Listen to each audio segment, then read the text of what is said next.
sahabat yang terkasih, perkenalkan nama saya Novita Yulianti Manalu. Saya merupakan mahasiswi di salah satu universitas di Jakarta, yaitu Universitas Mercu Buana. Saya dari Fakultas Ilmu Komputer jurusan Teknik Informatika.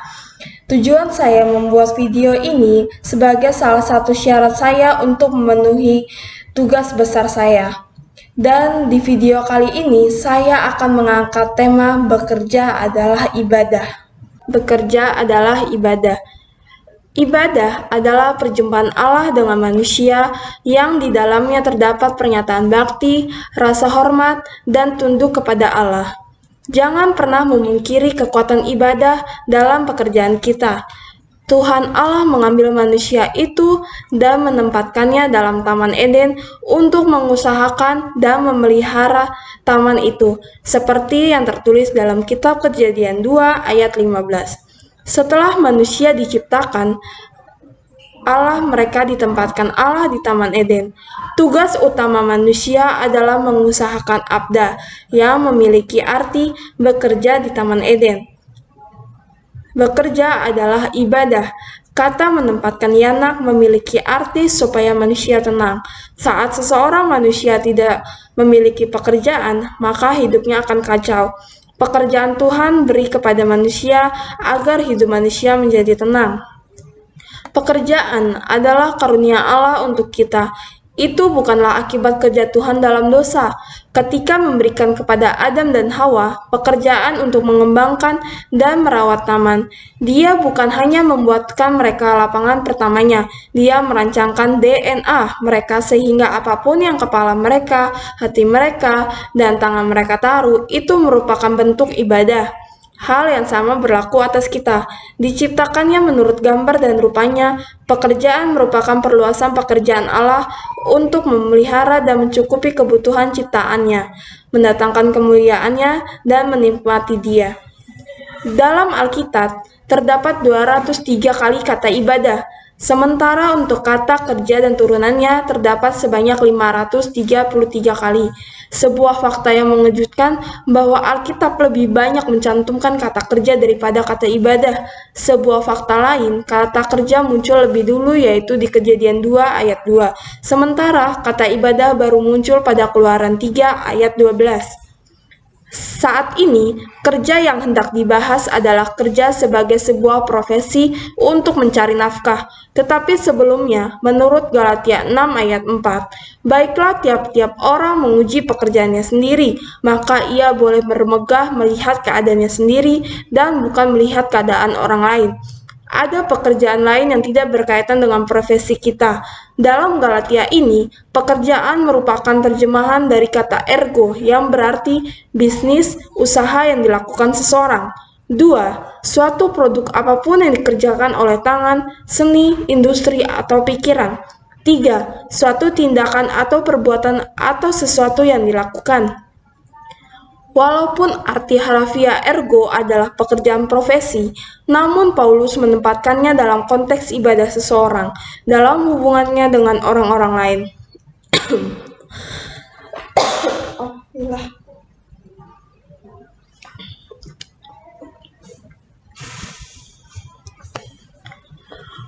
Walaupun arti harfiah ergo adalah pekerjaan profesi, namun Paulus menempatkannya dalam konteks iman seseorang dalam hubungannya dengan orang-orang lain.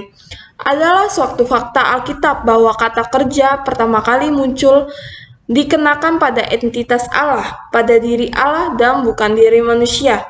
Kejadian 2 ayat 2, ketika Allah pada hari ke-7 telah menyelesaikan pekerjaan yang dibuatnya itu, berhentilah ia pada hari ke-7 daripada segala pekerjaan yang telah dibuatnya itu. Dengan kata lain, kerja adalah salah satu hakikat Allah. Ketika manusia bekerja, sesungguhnya itu adalah gambar dan rupa Allah yang ia miliki. Kejadian 1 ayat 26 dan 27. Binatang dan makhluk-makhluk lain tidak bekerja. Kerja bukanlah kutukan Taman Eden. Dengan demikian, ketika kita bekerja, kita menjalankan hakikat kita sebagai manusia.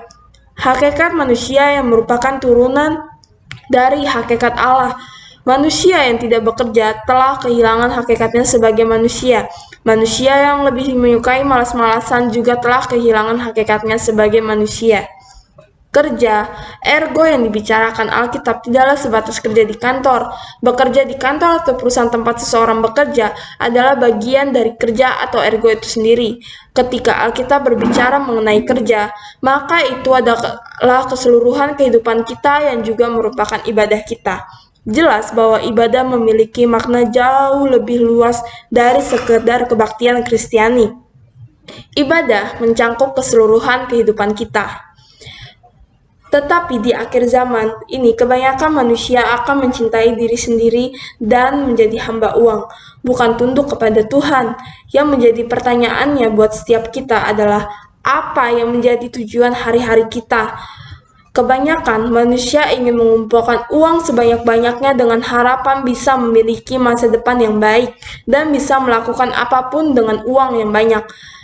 Kebanyakan manusia akan cinta uang dan menyombongkan diri dengan apa yang ia punya. Karena cinta uang, manusia akan menghalalkan segala cara untuk mendapatkan uang. Mereka memfitnah, tidak mempedulikan agama, tidak berpikir panjang, berlagak tahu, lebih menuruti hawa nafsu dan memungkiri kekuatan ibadah. Seperti yang tertulis dalam 2 Timotius 3 ayat 1-5. Mereka lebih suka mengandalkan kekuatan sendiri untuk mendapatkan uang. Ingat bahwa akar kejahatan adalah cinta uang. Dengan demikian, bila berkaitan ke dalam dunia kerja dan profesi, maka seharusnya seorang Kristiani, 1. Menunjukkan iman di mana saja dan kapan saja, bukan dalam rangka sok suci, tetapi bagian dari hidup yang memuliakan Allah. Amsal 15 ayat 17 menyatakan, lebih baik sepiring sayur dengan kasih daripada lembu tambun dengan kebencian. Orang-orang percaya harus memulai belajar menjalani hidup yang sederhana di dalam kekuatan kebenaran Allah. Berkat Allah tidak identik dengan kaya raya, tanpa tendensi untuk menghakimi, tetapi justru berusaha menyatakan secara jujur dan mengajak orang-orang untuk jujur terhadap diri sendiri. Adalah sangat sulit sekali khususnya di Indonesia menjadi kaya raya secara benar. 2. Menjadi pelayan terhadap sesama. Atasan harus mendapat penghormatan yang tinggi dari bawahan. Sebaliknya, atasan juga memberikan penghormatan yang tinggi kepada bawahan. Kepada para bawahan, ia berkata, "Hai hamba-hamba, taatilah Tuanmu yang di dunia dengan takut dan gentar, dan dengan tulus hati, sama seperti kamu taat kepada Kristus." Jangan hanya di hadapan mereka saja untuk menyenangkan hati orang, tetapi sebagai hamba-hamba Kristus yang dengan segenap hati melakukan kehendak Allah. Dan ada yang rela menjalankan pelayanannya seperti orang-orang yang melayani Tuhan dan bukan manusia, seperti yang tertulis dalam kitab Efesus 6 ayat 5-7. Kepada atasan, ia berkata, "Dan kamu tuan-tuan, perbuatlah demikian juga terhadap mereka, dan jauhkanlah ancaman. Ingat bahwa Tuhan mereka dan Tuhan kamu ada di sorga, dan ia tidak memandang muka." Efesus 6 ayat 9. 3. Bekerja bukan untuk manusia, tetapi untuk Tuhan. Apapun juga yang kamu perbuatlah dengan segenap hatimu seperti untuk Tuhan dan bukan untuk manusia. Kamu tahu bahwa dari Tuhanlah kamu akan menerima bagian yang ditentukan bagimu sebagai upah. Kristus adalah Tuhan dan kamu hambanya. Kolose 3 ayat 23-24. 4. Bertindak dan berperilaku yang murni dan bukan sekedar moralis. Pilihan-pilihan benar, termasuk dalam pengambilan keputusan yang dilakukan seorang percaya, dilakukan bukan karena ia seorang yang moralis, melainkan karena kemurnian hati yang ia miliki oleh karya Roh Allah. 5. Menjadi saluran berkat yang diperoleh. Karena semuanya adalah milik Tuhan. Kolose 3 ayat 12 menyatakan, "Karena itu sebagai orang-orang pilihan Allah yang dikuduskan dan dikasihinya, kenakanlah belas kasihan, kemurahan, kerendahan hati, kelemah lembutan, dan kesabaran."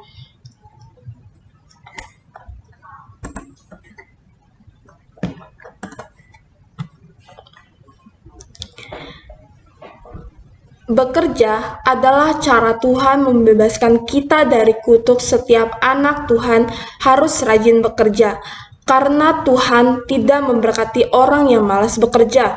Setiap kita harus rajin agar berkat Tuhan terus tercurah. Terus bekerja untuk kemuliaan Tuhan.